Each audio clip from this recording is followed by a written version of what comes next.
Gold finance లో బంగారు మాయమైన ఘటనలో ముగ్గురు నిందితులను పోలీసులు అరెస్ట్ చేశారు. అనంతపురం జిల్లా ఉరవకొండ పట్టణంలోని Kanakadurga private gold finance company private limited లో ఈ దొంగతనం జరిగింది. కేసు దర్యాప్తు చేపట్టిన ఉరవకొండ పోలీసులు నిందితులని కోర్టులో ప్రవేశపెట్టారు. కోర్టు 14 రోజుల పాటు రిమాండ్ విధించినట్లు పోలీసులు తెలియజేశారు. అరెస్ట్ అయిన వారిలో మేనేజర్ ప్రశాంత్ కుమార్, సిబ్బంది వెంకటేష్, రామాంజనేయులు ఉన్నట్లు చెప్పారు. అయితే ఆడిటింగ్ సమయంలో 56 లక్షల రూపాయల విలువైన 1158 గ్రాముల బంగారం మాయమైంది. అయితే ఇప్పటి వరకు ఎటువంటి బంగారు ఆభరణాలను రికవరీ చేయలేదు.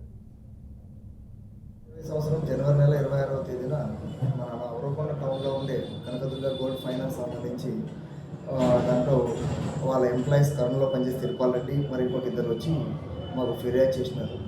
ఆ ఫిర్యాదు విషయం ఏమంటే దాంట్లో ఉన్న పనిచేసే వ్యక్తులు ప్లస్ ఇంకా కొంతమంది ఏరియా మేనేజర్లని ఆడిటర్లు వాళ్ళు కంపెనీని అంటే కంపెనీలో పెట్టిన గోల్డ్ని అకౌంట్ తారుమారు చేసి అలాగే ఫేక్ అకౌంట్లో రిజిస్టర్ చేసుకుని నకిలీ బంగారు పెట్టి వాళ్ళు దాదాపు 56,62,940 రూపాయల అమౌంట్ని మిస్యూజ్ చేసినారని, దుర్వినియోగం చేసినారని రాబడి కంప్లైంట్ ఇవ్వడం జరిగింది. దాని మీద కేసు రిజిస్టర్ చేయడం జరిగింది. ఈ కేసు రిజిస్టర్ చేసిన తర్వాత నిన్నటి దినం దీంట్లో